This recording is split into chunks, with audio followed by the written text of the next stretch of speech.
public silence this morning.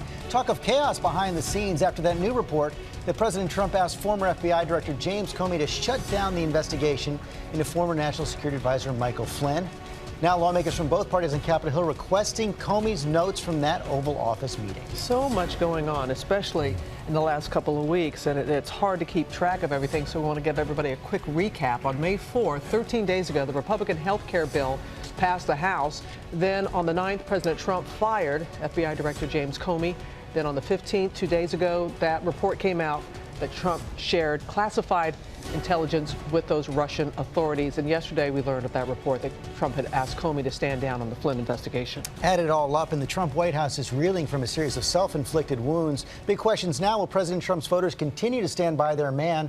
What can the White House do to turn things around? We're going to get to those questions after this report from our chief national correspondent, Tom Yamas. Good morning, Tom. George, good morning to you. President Trump campaigned on being the outsider that could fix Washington, but now his White House needs some fixing. And the architect of all this trouble appears to be the president himself. This morning, the Trump White House again facing an outbreak of damaging headlines. A report late today in the New York Times. The latest salvo against the president. After that bombshell revelation, the president allegedly asked then FBI Director James Comey to back off that investigation into then National Security Advisor Michael Flynn. The latest firestorm to hit the West Wing just this week. Did you share classified intelligence information with the Russians? Thank you very much. BuzzFeed showing reporters crowding Sean Spicer's office Monday night, demanding comment to a report that the president allegedly compromised classified intelligence to the Russians. Staffers reportedly turning up the volume on TV sets in the West Wing to drown out the sound of their shouting. The president's national security advisor forced to explain that the president in no way compromised any sources or methods. This just 1 week after the president fired Comey. President Trump directly contradicting his own press secretary. The Deputy Attorney General determined that the FBI Director lost his confidence. He forwarded that recommendation to the Attorney General, and the President agreed with it. I was going to fire regardless of recommendation. The night of the Comey firing, reports Sean Spicer was standing near some tall bushes to avoid TV cameras. That news inspiring this Facebook DIY lawn ornament. SNL also having a field day. I thought he's investigating Russia. I don't like that. I should fire him. And you're just admitting that. Uh-huh. But that's obstruction of justice. Sure, okay. Wait, so did I get him? Is this all over? Oh, no, I didn't. Nothing matters. Absolutely nothing matters anymore.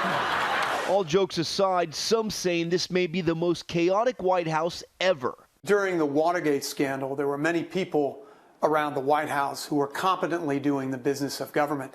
But in the Trump White House, there only seems to be one man in charge, and that's Donald Trump. But President Trump's supporters claim it's the media that's in a frenzy and that the real story is the White House leaks to reporters. There's a weasel here. It's the traitor who disclosed these facts to the Washington Post. Now, one Republican did predict this, but voters largely ignored him. At a debate in December of 2015, Jeb Bush declared Donald Trump is a chaos candidate and he would be a chaos president. George. Okay, Tom Yamas, thanks very much. Let's get more on this now from Chris Whipple, author of The Gatekeepers, How the White House Chiefs of Staff Define Every Presidency, and Joe Kelley, morning host at News 96.5 WDBO in Orlando, Florida. And Chris, let me begin with you. Lots of White Houses have rocky starts. I was part of one of them, but nothing like this. No. I mean, this White House has been broken from day one. Now it's in full-blown chaos. Obviously a lot of that is on the president himself. But in one respect, it shouldn't be that surprising. I mean, Donald Trump thinks he can run the White House the way he ran his Manhattan real estate firm, with aides, senior aides coming and going, nobody empowered as first among equals, no chain of command. And the result is the chaos that we're seeing right now. This has been tried. Jerry Ford tried this. He called it the spokes of the wheel with Ford at the center. It was a disaster. After a month, he abandoned it and picked an empowered chief, Don Rumsfeld. And we're hearing talk about a possible White House shakeup as well. Joe Kelley, we talked a few weeks back, and you said nothing was shaking Trump's voters from their support.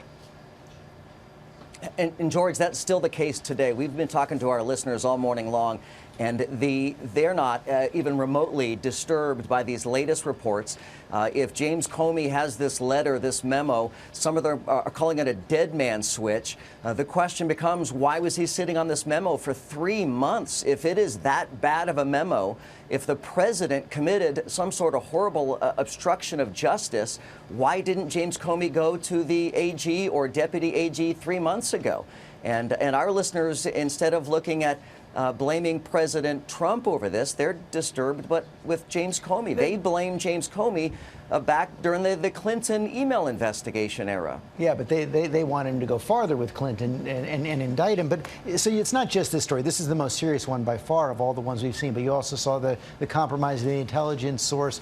The basic storyline of a White House that at some level can't seem to get anything real achieved right now. Nothing shaking them? No, not from our listeners' perspectives. And I know that can be sometimes hard to understand because of the daily drumbeat of information that comes out of this White House and that we see in the Washington Post and the New York Times.